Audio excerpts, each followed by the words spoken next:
The island of Sodor had many visitors, and the Fat Controller had scheduled more trains. Gordon, the big engine, had to work harder than ever before.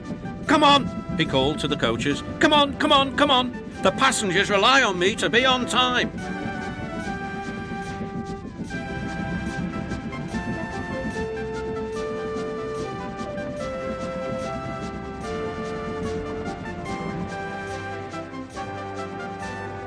Whenever Gordon finished one journey, it was time for another to begin. "Never mind," he puffed. "I like a good long run to stretch my wheels."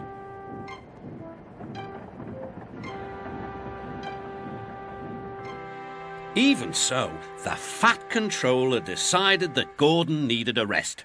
"James shall do your work." James was delighted. He liked to show off his smart red paint and was determined to be as fast as Gordon.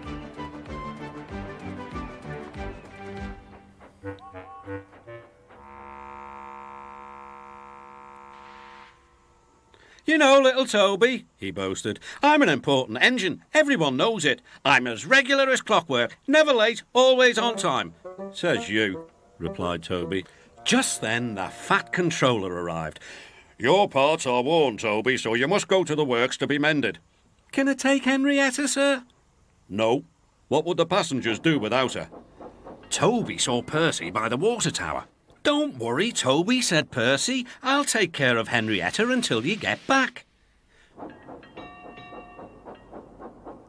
Soon Toby was out on the main line. He clanked as he trundled along. He's a little engine with small wheels. His tanks don't hold much water.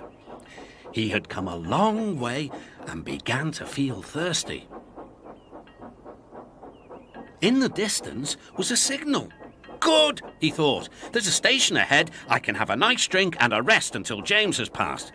Toby's driver thought so too. Toby was enjoying his drink when the signalman came up. He had never seen Toby before. Toby's driver tried to explain, but the new signalman wouldn't listen. "We must clear the line for James with the express. You'll have to get more water at the next station." Toby clanked sadly away.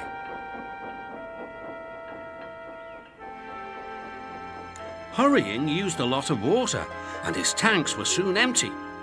Poor Toby was out of steam and stranded on the main line. "We must warn James," said the fireman. Then he saw Percy and Henrietta.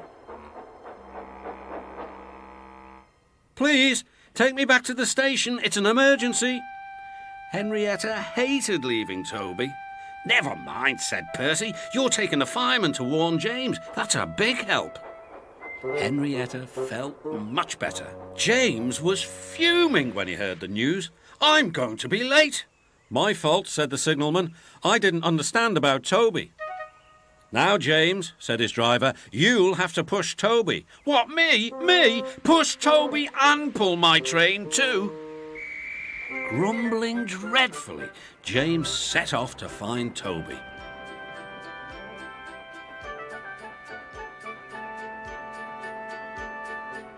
He came up behind Toby and gave him a bump. "Get on, you!"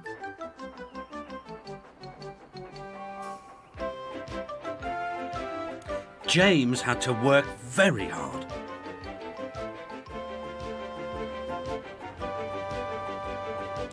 When he reached the workstation, he felt exhausted.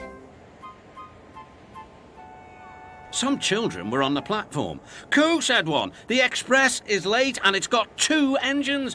I think James couldn't pull it on his own, so Toby had to help him."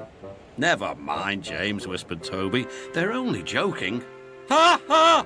said James.